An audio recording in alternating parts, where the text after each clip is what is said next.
Oh, it's good to see so many friends. It is good to see so many friends. And I want to thank you. Thank you. And let's please thank you. I love you back.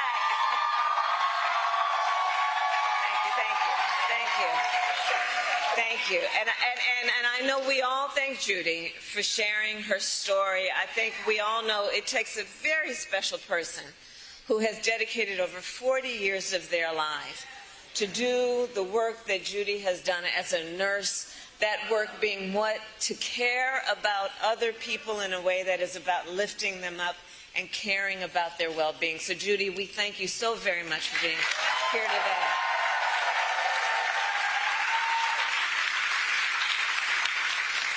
I want to recognize the incredible Governor Wes Moore.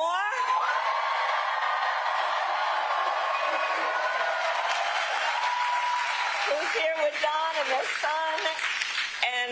And Wes, I'm so thankful to you for all that you do in service to our nation in so many different ways, and your friendship, but in particular, to share such a personal story as you have. And I know it takes a lot out of you to share that story, but to do it in a way that is about lifting up other people and helping, hopefully, others who are not in this room, understanding how real people are impacted every day about this issue and by this issue. Thank you. I want to recognize the people of our administration, including Secretary Becerra, who is here,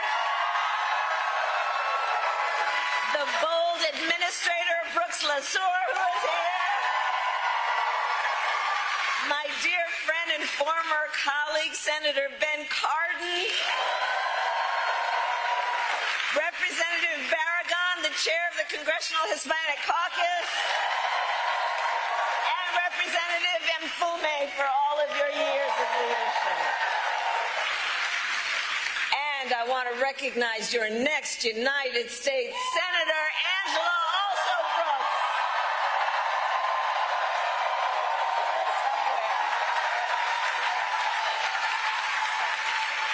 And I've worked with her over the years. I'm telling you, Marilyn, you're going to do a great thing when you send her to the United States Senate.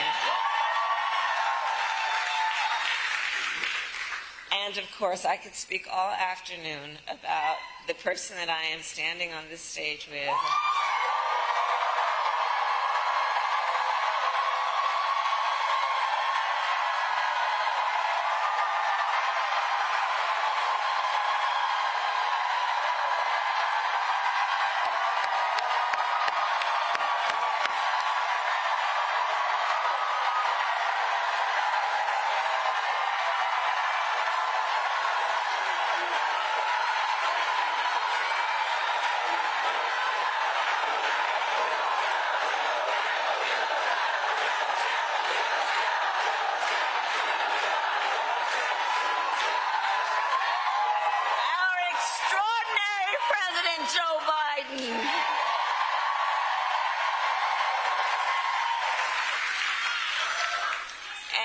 He's going to speak in a minute, but there's a lot of love in this room for our president. And I think it's for many, many reasons, including few leaders in our nation have done more on so many issues, including to expand access to affordable health care than Joe Biden.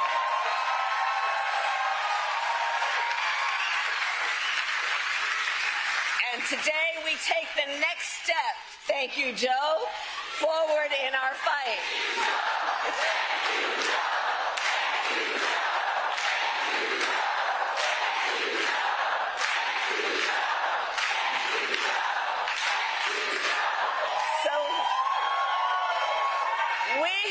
We believe deeply every senior in our nation should be able to live with security, stability, and dignity. And so in the United States of America, no senior should have to choose between either filling their prescription or paying their rent. That's the subject of today.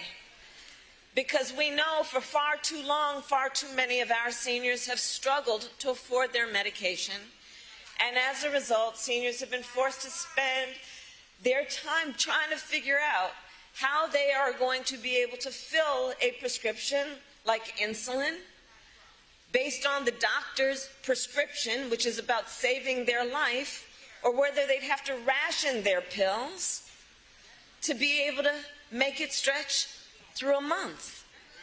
And why, we all know, but let's ask, why are prescription drugs so expensive? I will tell you.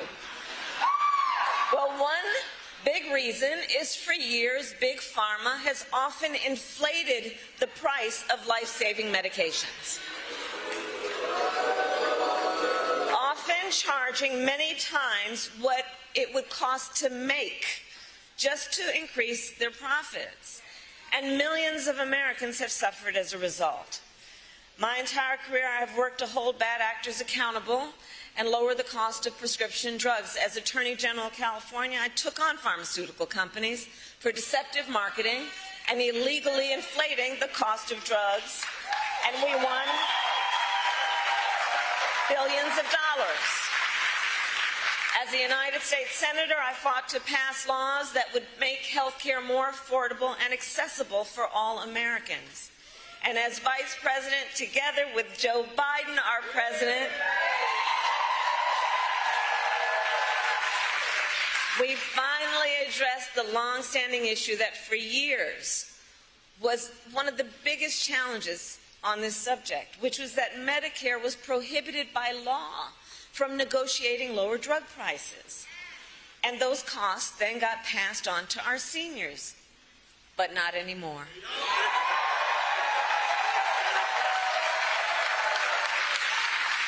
2 years ago, we gave Medicare the power to negotiate lower prescription drug prices for the first time in history. And here is why that matters. It is nearly impossible for a patient to negotiate lower prices by themselves. Just think about that.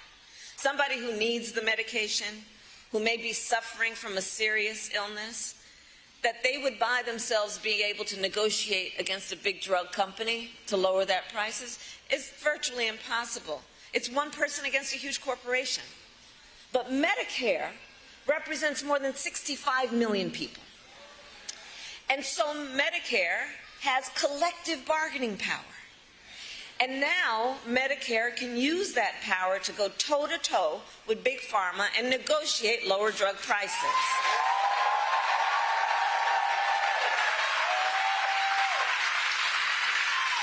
Thank you, Joe.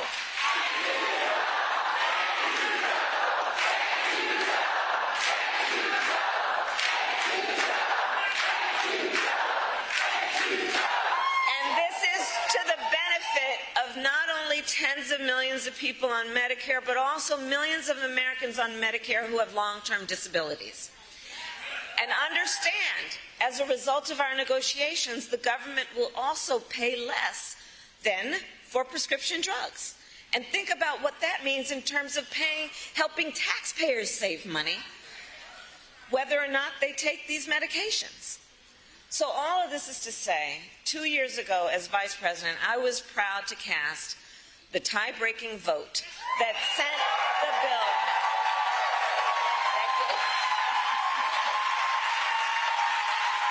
that gave Medicare the power to negotiate and let it get to the President's desk. And I was proud when our President, Joe Biden, signed that bill into law.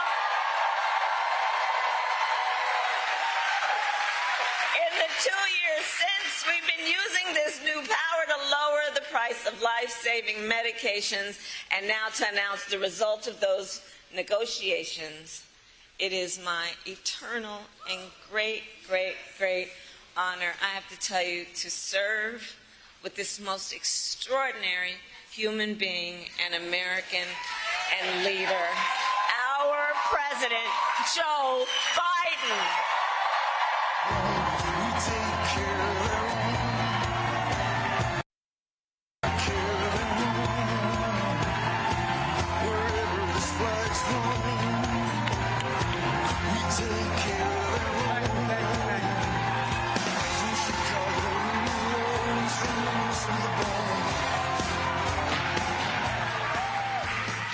Thank you, Kamala. Well, I love you guys, too. I've been waiting for this moment for a long, long time. First time I sponsored a bill to let Medicare negotiate the price of drugs was in 1973 as a freshman senator with a guy named Frank Church from the state of Idaho. Folks, I have an incredible partner. The progress we've made, she's going to make one hell of a president.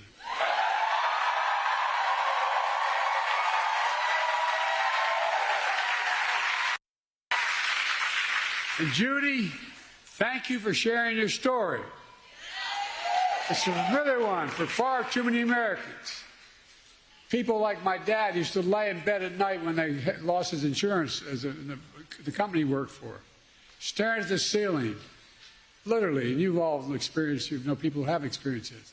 All right, CBS News 24/7, coast to coast and worldwide, listening to this event in Maryland, lowering the the cost of prescription drugs. Let's send it over to my partner, Lindsay Reiser, right now on the stream. Lindsay, take it away. Discussions. You know it. All right, everybody, it is a new hour. Welcome to CBS News 24/7. We are listening to President Biden speak about an initiative he and Vice President Harris are announcing today in lowering prescription drug costs for seniors. Let's listen. Kamala and I both get it. We know it isn't just about health care. It's about your dignity. No, it's about your dignity. It's about peace of mind. It's about security. It's about taking care of your family. It's about giving folks just a little bit more breathing room. That's all. Look, I believe that health care should be a right, not a privilege in America. And Kamala and I are here today to make a major announcement on our efforts to lower the extraordinary high prescription drug prices. But before I do, I want to thank Governor Wes Moore and members of Congress. I served in the Senate for 270 years. I know I only look 40, but I'm a little bit older. The longest time I was too damn young because I was only about 29 when I got elected. Now I'm too damn old. But I'll tell you one thing in between. One of the finest, most decent men I've ever worked with. When I think of integrity is Ben Cardin. Stand up, Ben. Stand up. I really mean it. I measure the people I work with by their integrity. He does what he says and says what he does. Look, folks, also, Nanette Barragan, for the longest time, she tried to pretend with me she was Irish, her name Barragan. She's a great friend, and she's one of the great leaders in this country for the Hispanic community. Congressman Fume, where are you? Stand up, man.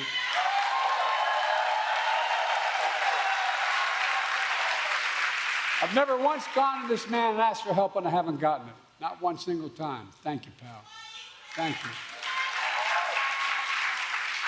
And you're soon to be senator.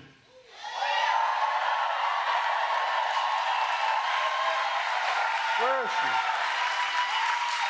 It's a hell of a lot easier job than being a county executive. I was a county official. They expect you can solve every problem. You don't have the authority to do it. You don't have enough money.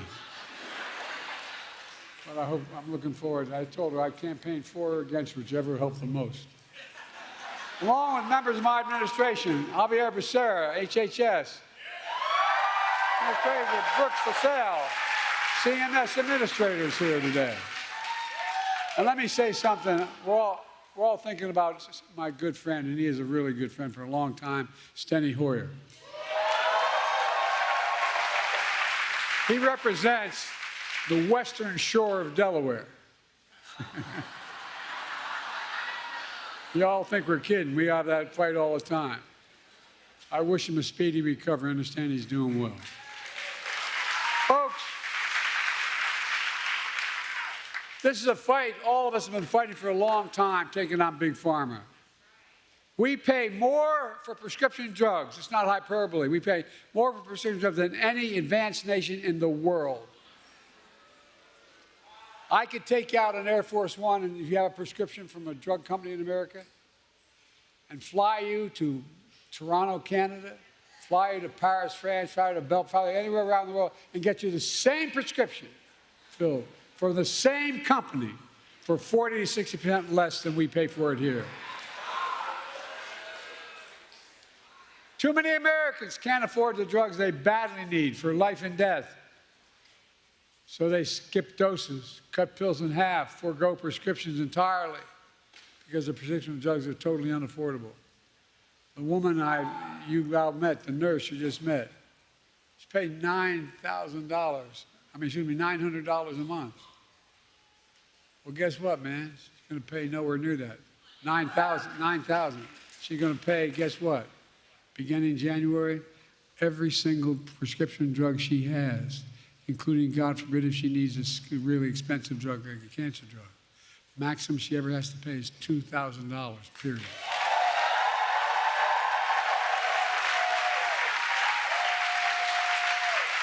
But that's why from the time I was in the Senate, I worked tirelessly to give Medicare the power to negotiate lower drug prices, just like the Department of Veterans Affairs.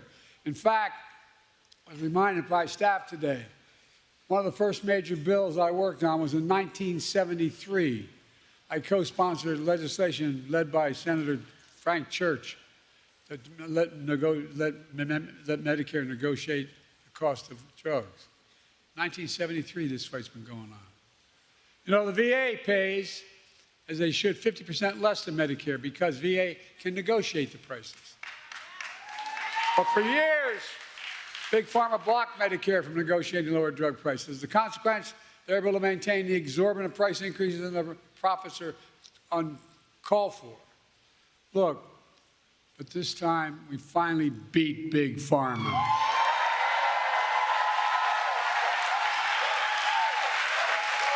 And I might add, with no help from Republicans, not a single Republican voted for this bill, period, not one in the entire Congress. Now, the reason I say that is not to make a political point about them, if they had gotten their lesson, but guess what? They want to, the guy we're running against, what's his name? Donald Dump or Donald, whatever. They want to get rid of this, what we passed. They're fighting to get rid of what we've just passed. No, I'm serious. No help from Republicans passed the Inflation Reduction Act thanks to the tie-breaking vote of Kamala made it possible. Folks, it really matters. For example, take the insulin needed to treat diabetes. The guy who invented that insulin 100 years ago didn't put a patent on it because he wanted it to be available for everybody. He didn't even patent it. Well, guess you know how much it costs those companies to make that insulin? $10, T-E-N. That's the God's truth. $10, number one. Number two, to package it and ship it, you might get it up to $13. But they were charging up to $400 a month for it. But now they can't charge more than $35 a month.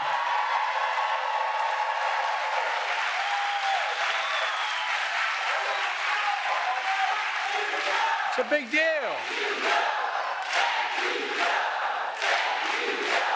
Oh, look, $35 a month. These guys still make enormous profits. That's 3 times what it cost them to make it. The initial legislation capped the cost for everyone who needed that insulin. How many of you know anybody needs insulin for diabetes? Raise your hand. Okay, well, guess what?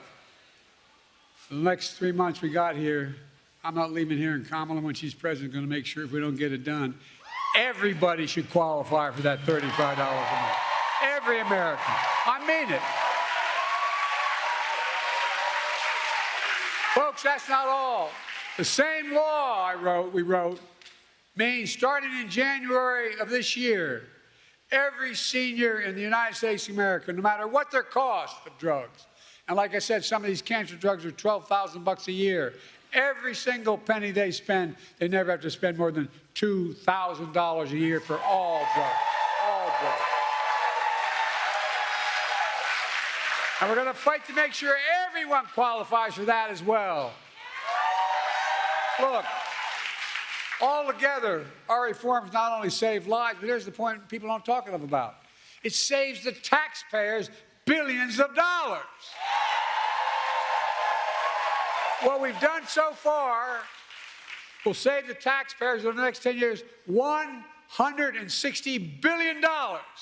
Taxpayers, lowering the debt. I mean it. Because they don't have to pay the exorbitant price that Medicare had to pay before. They're going to pay $35 instead of $400. Folks, and those savings are only going to increase for American taxpayers because it matters. Look, but that's not all the Inflation Reduction Act did. Last summer, I announced under that law, Medicare is going to select, and it's already passed law, 10 drugs a year, going up to 20 till we get every single drug every year. Drugs treat from everything from heart failure, blood clots, kidney disease, arthritis, blood cancers, and more. And today, I'm proud to announce that Medicare has reached agreement with all manufacturers on all 10 drugs selected in the first round of negotiations. The new lower prices for all 10 drugs will go into effect in January of 2026, not this January, next January. Negotiations cut the price of these 10 drugs for Judy and others who are Medicare nearly 40 to 80%, depending on which drug it is. Let me give you one example. Non-insulin diabetes drugs cost $530 a month. Some of you may know that. Guess what? It's now only going to cost $115.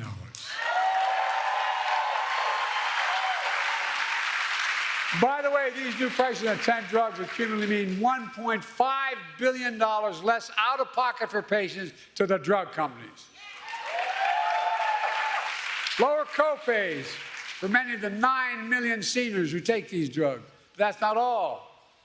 We're also saving the American taxpayer because of the new changes, $6 billion a year, because Medicare won't have to pay out that much. Imagine that. $6 billion a year. But we could do that for child care and health care and so much more. We're just getting started. Under the law I signed, Medicare can negotiate lower prices for another 15 drugs next year, 15 the following, and 20 after that till every drug is covered. That's the law, now. This is another really big deal. It means that Americans can save more money from life-saving medications they need and deserve, and bring peace of mind. It's hard to explain. Kamala and I are going to keep fighting to lower the prescription drug costs for everyone, not just seniors. It's a fight that we have to continue. Folks, but guess what? Surprise, surprise. Big Pharma doesn't want this to happen at all. The pharmaceutical industry last year spent $400 million lobbying the Congress to stop this. $400 million. Worked pretty well. They didn't get one Republican voted against them. They all voted for him. Republican allies stuck with them. And the ability of the federal government to negotiate lower drug prices was tried to be stopped. But Kamala and all of us in this room are going to keep standing up for Big Pharma. I fought too damn hard to yield now.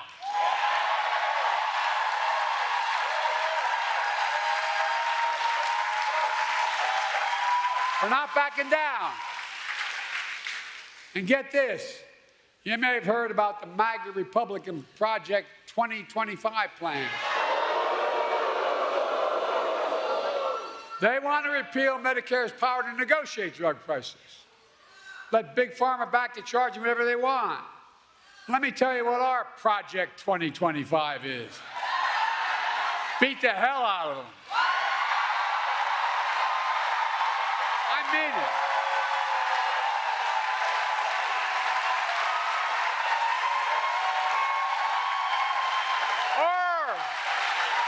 In January 25, total prescription drugs costs will be capped at $2,000, no matter how expensive they are. And some are expensive as $12 a year, $12,000 a month, I should say. Kamala Harris and Democrats in Congress will make sure that $2,000 cap covers everyone, not just seniors as well. Insulin costs just $35 for everyone, not just seniors. Our Project 25 will lower prescription drug costs for you, your families, instead of handing Big Pharma a big blank check. And look, and in the process, this is what we don't talk enough about, I don't think. In the process, we're going to save the taxpayer. The budget's going to be reduced by hundreds of billions of dollars. Hear me? Hundreds of billions of dollars. Just the first year, the first thing we passed is $160 billion less that the government's going to have to pay out to farmers. But guess what? It can pay out for education, it can pay out for health care, it can pay out for so much more, or it can just simply reduce the deficit. He has exploded. Folks, that's what I call a win. Folks, there's more. My predecessor and his MAGA friends in Congress tried to repeal the Affordable Care Act, which is different. Obamacare. They tried to repeal it over 50 times. We stopped them. Along the way, I made the Affordable Care Act even stronger, protecting a million more Americans with pre-existing conditions. And guess what? There's over 40 million. MAGA Republicans in Congress don't want to cut Medicare, and so they want to cut Medicare and Social Security. Why? They want to give another, here's what they're proposing, just so you know what the budget is. They're proposing another $5 trillion tax cut for the mega wealthy. By the way, this guy we're running against, when he was president, he gave a $2 trillion tax cut to super wealthy. You know what that was? He generated the largest deficit any president has in American history. I love these Republicans talking about cutting spending. You know, we have 1,000 billionaires in America. You know what their average tax they pay is? 8.2%. Introduced a bill to say that you got to pay a minimum of 25%. You know what that would raise? $500 billion over the next 10 years. Imagine what we could do with that. Imagine the taxes we could cut for ordinary people. Well, look, Kamala and I have a better idea. We're going to protect Medicare and Social Security and make sure the wealthy pay their fair share. That's how we're going to pay for it. And by the way, that means making the tax code fair. Look, in addition, we're also announced steps to crack down on anti-competitive practices in health care. How many of you know we've been going after things called junk fees? Junk health insurance plans. That ones that look affordable. When you take the cover off, you find out there's a number of hidden costs. We're going after them and trying to get rid of them. We're also cracking down on surprise medical billing. For example, when a patient goes in the hospital for surgery, if it turns out his anesthesiologist is not in his network, you can get a surprise bill for another $1,000. Well, we're stopping that too. We're protecting a million healthcare providers. We're protecting 1 million Americans every month from unexpected medical bills. We're working to ban the use of medical debt on credit reporting. Years ago, I had 2 craniotomies because I had aneurysms. My bill, if I didn't have insurance, was in the hundreds of thousands of dollars. Well, guess what? It matters. It matters whether or not, if I didn't have insurance the rest of my life, I couldn't do anything.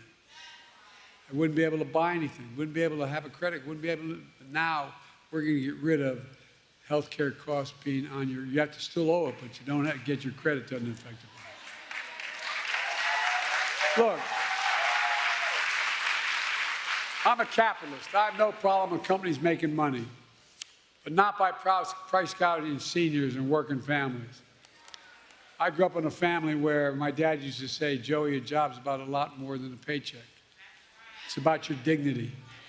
It's about respect. And I really mean this. This is what he would say. My dad was a well-read guy, never got a chance to go to college. He talked about what we needed to do for ordinary working, hard-working people.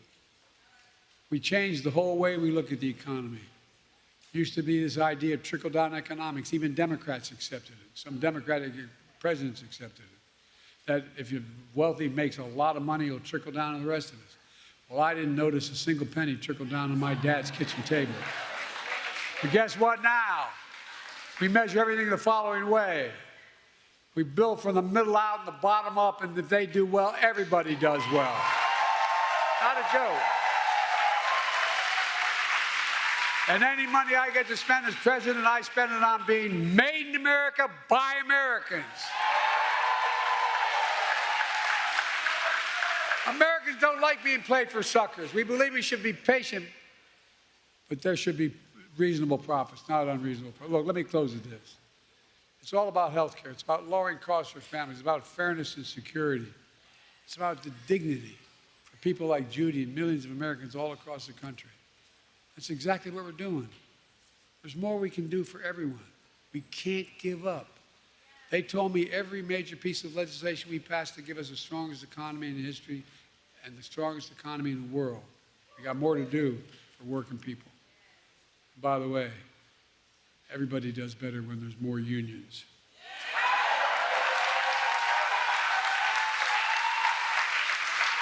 But we're finally getting it done. We can't stop now. We just have to remember who in the hell we are. We're the United States of America. And there is nothing beyond our capacity in this country. We work together. Nothing. I'll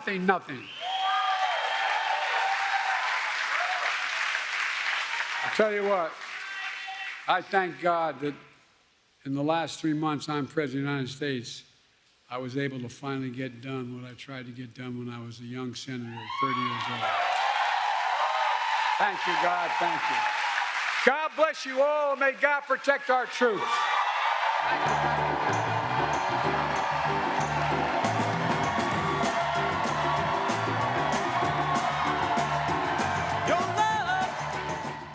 We have been watching President Biden and Vice President Kamala Harris speaking in Upper Marlboro, Maryland. You can see the president here waving to the crowd as they cheer him off stage. Today, they officially announced the administration's Centers for Medicare and Medicaid Services has successfully negotiated lowering prescription prices for 10 of the most common and expensive drugs treating heart disease, cancer, diabetes, and blood clots. This is the first round, according to the president, and won't take effect until January of 2026. This is the first event that we are seeing the president and the vice president at together since the president dropped out of the race. CBS News senior White House correspondent Weijia Jiang is with us from the event in Upper Marlboro, Maryland. So, Weijia, can you hear me? I can hear you. As you can imagine, it's a very enthusiastic crowd here, Lindsay. So bear with me as I struggle more than usual to hear you, but I can.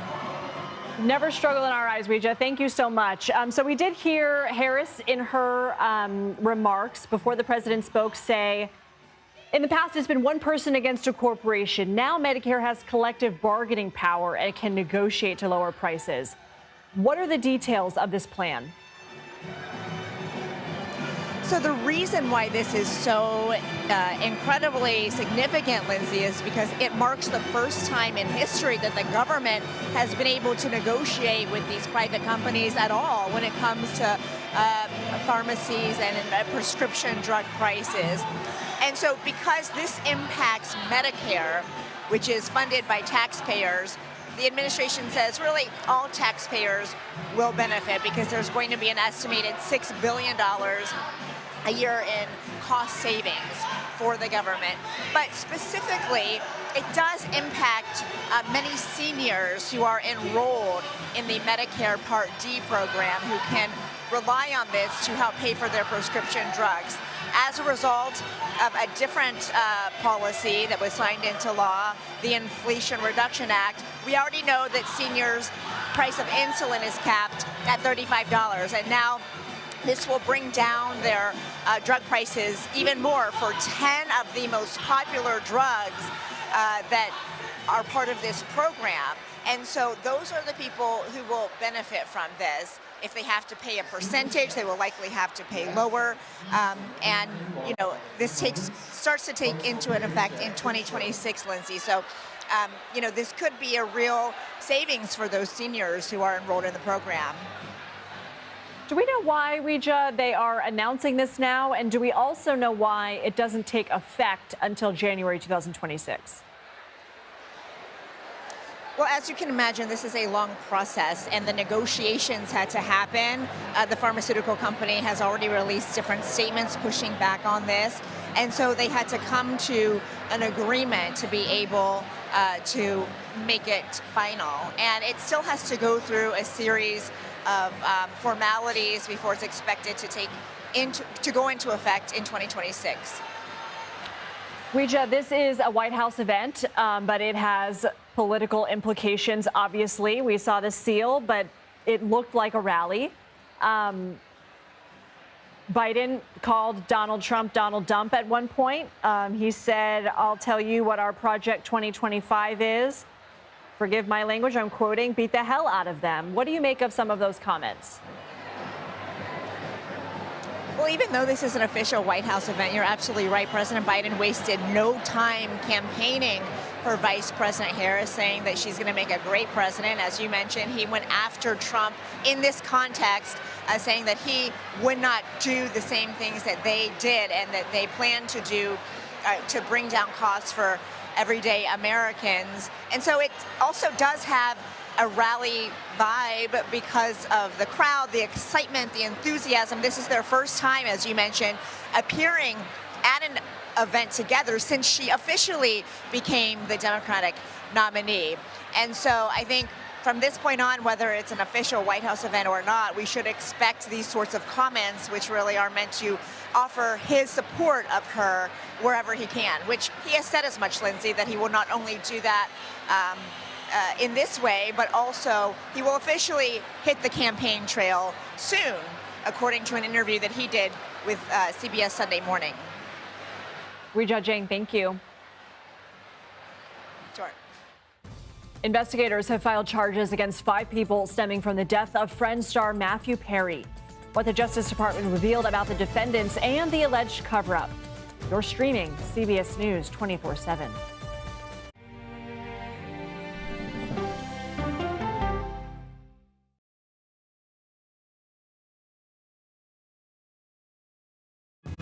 Coming up, our series. Wait a minute. Tom, is that you working the camera? Keep cleaning out of your close-up.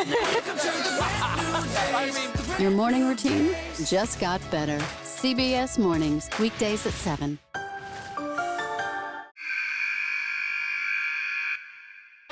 I had progressively fallen deeper into the world of online sports betting. The risk is the rush. What do you think is driving the spike in popularity? I think it's legality. If it's legal, I'm going to use it. There are ways to bet when you are 18. We've created an epidemic of child gambling. You can't walk into a male dormitory in a college campus without sports betting happening. It's America's most neglected problem. I used sports betting as a way to escape, when in reality, I'm choosing self-destruction. Whatever I had left, it was gone. The purpose